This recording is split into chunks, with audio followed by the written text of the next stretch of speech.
I moved back to Seattle just a couple months ago. Danielle said that I'm her favorite person in America, and I had the privilege of living for a couple of years in real America, down in good old Knoxville, Tennessee. Birth where you could get barbecue and people who still think the Klan is awesome. It's just like it's like living in a history book.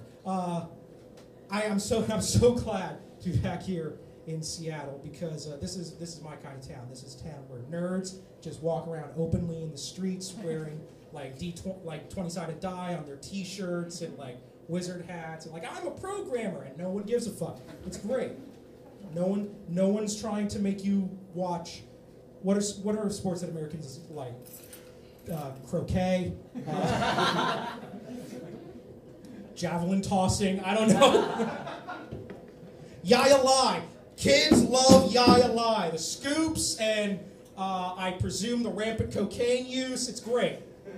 That's right. I lost him on the Yaya-lai reference. So I prefer being here in a nerdy town.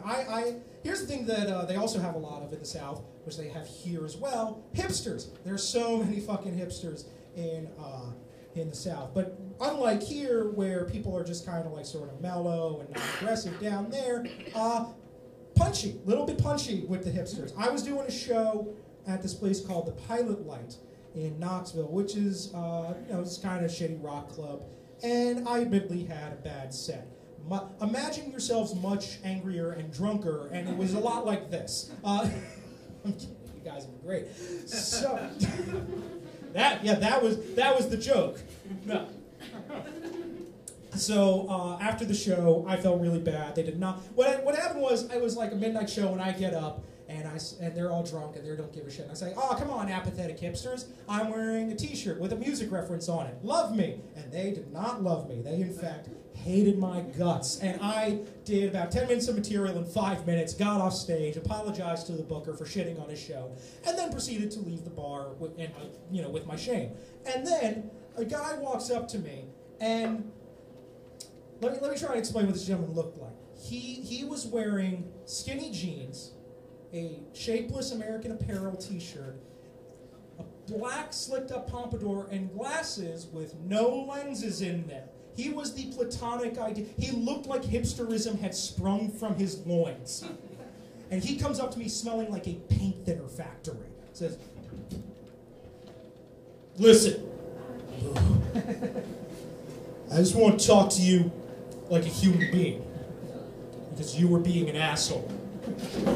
And then he punched me in the face, which might be the exact opposite of talking.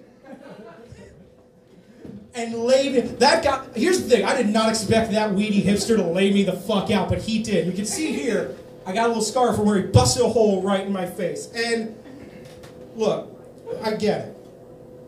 You don't want to be made fun of. I understand. But come on, hipster, that's your trigger word, that's the one you're going to go to bat for. Hipster is essentially like the adult version of calling somebody a duty head. It's a person who does a thing I don't like. And then, afterwards, one of my fellow comedians told me that I had used a slur against the audience, and that was why I got punched in the face. Which, again, I understand that some things are bad to say to people. He suggested I call it the H word. Okay, back up a second, coaches. Hipsters are not some oppressed minority of people. The Germans didn't fucking round up people who had Neutral Milk Hotel albums and put them on refurbished trains to be burned in artisanal wood-fired ovens.